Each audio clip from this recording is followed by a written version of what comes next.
Our sermon today comes from Matthew 17. We're going to read it in context, which means we're going to go back to chapter 16 because Matthew intends for us to hear the Transfiguration in light, if you will, with his call to discipleship to take up our cross. So we begin our reading today in chapter 16 of Matthew, verse 21.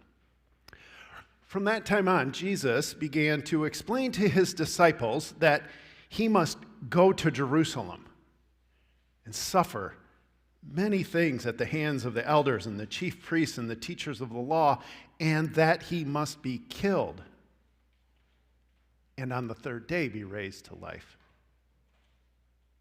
Peter took him aside and began to rebuke him. "Never, Lord." He said, "This shall never happen to you." Jesus turned to Peter and said, "Get behind me, Satan. You are a stumbling block to me, and you do not have in mind the concerns of God, but merely human concerns." Then Jesus said to his disciples, "Whoever wants to be my disciple must deny themselves and take up their cross and follow me. For whoever wants to save their life will lose it. But whoever loses their life for me will find it. For what good will it be for someone to gain the whole world yet forfeit their soul? Or what can anyone give in exchange for their soul? For the Son of Man is going to come in his Father's glory with his angels, and then he will reward each person according to what they have done. Truly, I tell you, some who are standing here will not taste death before they see the Son of Man coming in his kingdom." Side note, we're not going to talk about this, but already we see this is one of the clues that Matthew wants us to connect what Jesus says here to the Transfiguration, because they already see the Son of Man in his glory in the Transfiguration. The other clue is in these first few words here. After 6 days from what just took place, Jesus took with him Peter, James, and John, the brother of James, and led them up a high mountain by themselves. There he was transfigured before them. His face shone like the sun, and his clothes became as white as the light. Just then there appeared before them Moses and Elijah talking with Jesus. Peter said to Jesus, "Look, it's good for us to be here. If you wish, I will put up 3 shelters, one for you, one for Moses, and one for Elijah." And while he was still speaking, a bright cloud covered them, and a voice from the cloud said, "This is my Son whom I love. With him I am well pleased. Listen to him." When the disciples heard this, they fell face down on the ground, terrified. But Jesus came and touched them. "Get up," he said. "Don't be afraid." And when they looked up, they saw no one except Jesus. As they were coming down the mountain, Jesus instructed them, "Don't tell anyone what you have seen until the Son of Man has been raised from the dead." This is the word of the Lord. Thanks be to God. Beloved congregation of our Lord Jesus Christ, maybe you have heard about this. This is a chapel service that began February 8th. That was a Wednesday. It was 10 a.m. That's a traditional time for Christian universities, colleges to have chapel. It was a regular, ordinary chapel, just as ordinary as the one the week before and the one before that, and all the way back to the beginning of the seminary. It was a chapel service at Asbury University. But then something unusual happened, and I want to quote from seminary professor just across the street, Asbury Theological Seminary, Thomas McCall, is a theology professor there, and he reports this. After the benediction, the gospel choir began to sing a final chorus, and then something began to happen that defies description. Students did not leave. They were struck by what seemed to be a quiet but powerful sense of transcendence, and they did not want to go. They stayed and continued to worship. He says they are still there. That was this past Wednesday. I checked their live stream. They're still there today in chapel at Asbury. One of the students said this: the best way I can describe it is that you felt a sense of tranquility all throughout your being that made it difficult to leave the room. And Peter said, it is good for us to be here. Let me build shelters so we can stay. I always kind of throw Peter under the bus for that statement, but I think Peter's right. If you are in the presence of the transfigured Jesus Christ, you're going to want to stay. Because Peter's right, we were made for worship. Which then prompts the question, if we were created for worship, then why is it that Peter, James, and John fall on their faces in fear? What is it about this story that causes this heart-pounding, palm-sweating, knee-bending, fall face down in the dirt kind of fear? What is it that fear and worship have in common, or what puts them together in the Transfiguration? Now, to understand that, or to begin to understand that, Matthew gives us a few clues. Some clues are Jesus' face bright as the sun, his clothes white as light, the presence of Elijah and Moses. Those are clues. They are on top of a mountain, and we are told that a cloud envelops them. All of these things are clues that point us back to the Old Testament, particularly, but not exclusively, two stories that I'll remind you of that you're familiar with. One is Exodus 19. Moses has led the people out of Egypt, and they are now there at Mount Sinai, and the pillar of cloud and fire is resting on top of Mount Sinai. And as Moses is going up to receive the law of God, he says to the Israelites, do not touch the mountain or you will die, he says. And so he goes up and he begins that 40 days of conversation with God to receive the law. And the people of Israel in the camp, what do they see? They see smoke and clouds and lightning and fire. And what they hear is the trumpet blast of God and thunder, we are told. And what they say is, do not have God speak to us, or we will die. That's one story. Another one is from 1 Kings 18. Elijah is on the top of Mount Carmel. You remember this story? He sets up a challenge between the prophets of Baal and he himself, a prophet of Yahweh. And the challenge is to see which God would send fire down to burn for the sacrifice. And the prophets of Baal perform this gruesome, frightening worship service that fails utterly and completely. And after repairing the altar, dousing the whole thing in the flood of water, Elijah simply prays to God, and fire comes down out of heaven. We're told that it consumes the sacrifice, it consumes the wood, it burns up the stones and the soil, and my favorite part, it licks up the water from the trench. I love that bit about the fire licking the water. The people fall prostrate on their faces and cry out, and here's the thing, the Lord, He is God.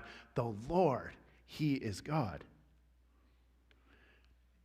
The fear of the disciples at the Transfiguration is an echo that comes down through history of times when God's people have been overcome because they've come in close proximity with God, and it induces fear. But what exactly are they fearful of?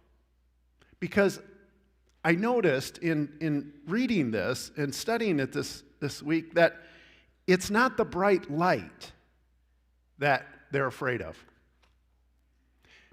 It's not the presence of Moses or Elijah talking with Jesus.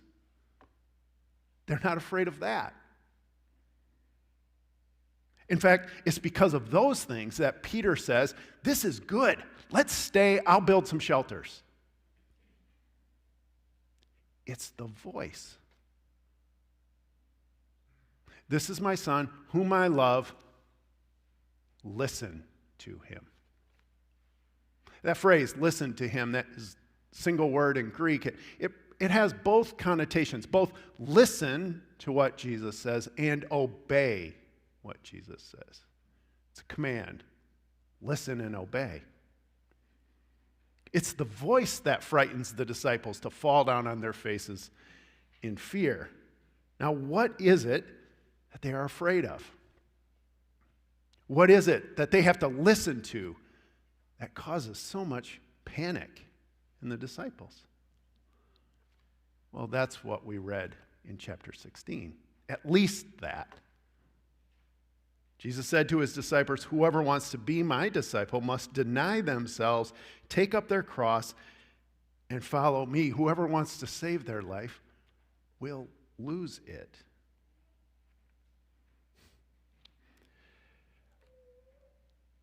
This transfigured Jesus Christ is calling the disciples to follow him to their death, to his death. Peter rebels against it in chapter 16. He falls down on his face in fear in chapter 17. Matthew, and what Matthew is doing for us here at the top of the mountain with the Transfiguration is this. He's showing us what discipleship looks like.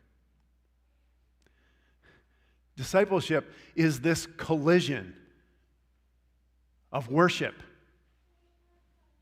with death. The collision of joy with suffering, of praise and lament. Discipleship happens when a drive in the countryside ends with an ambulance ride to the emergency room. When a long-awaited and planned-for anniversary celebration is cut short by a fearful diagnosis. When friendships end in anger.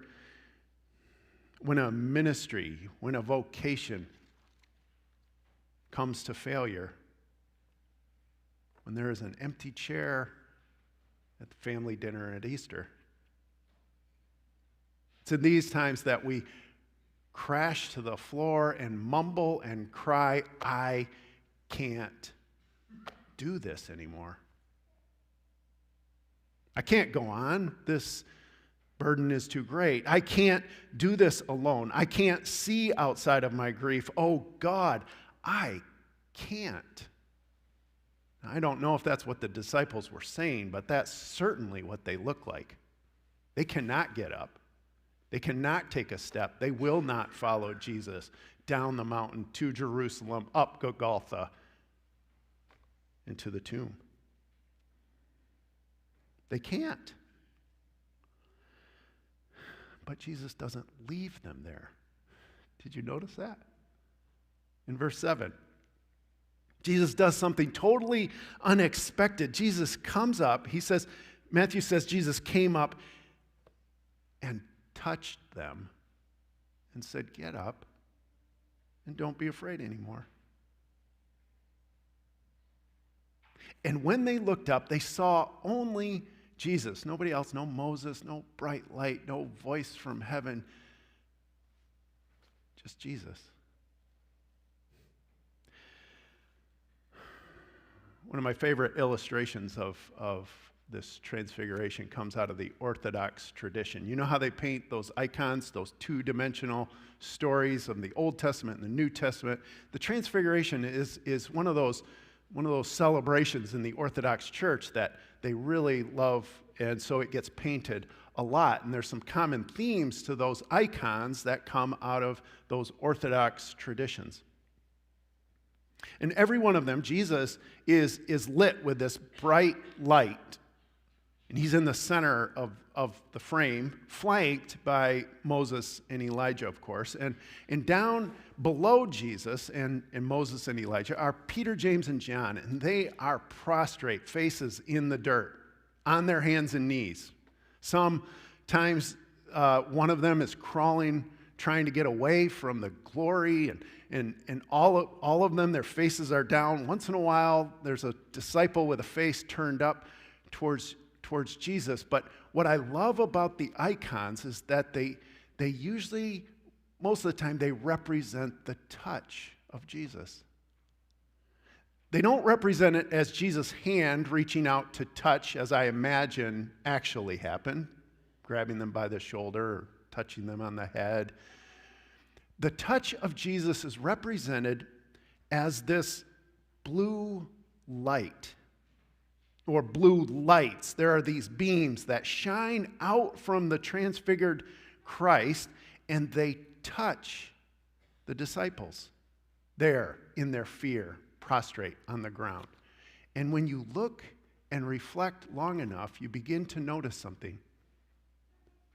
That the disciples bear in themselves, or they reflect that blue light. That same blue is painted and incorporated into the disciples, and they have become transfigured people. They have become the transfigured people of God. What Matthew gives us here on the top of the mountain is the entire gospel in a single sentence. Jesus came up, touched them, and said, "Get up and don't be afraid anymore." Because Jesus came up to us when he was born in the stable. And through his life and his ministry about this upside-down kingdom of God for outsiders, he reached out and he touched us. And on a cross, Jesus empowered us to stand again. And on his resurrection, he shone his light into our darkened, grieving hearts.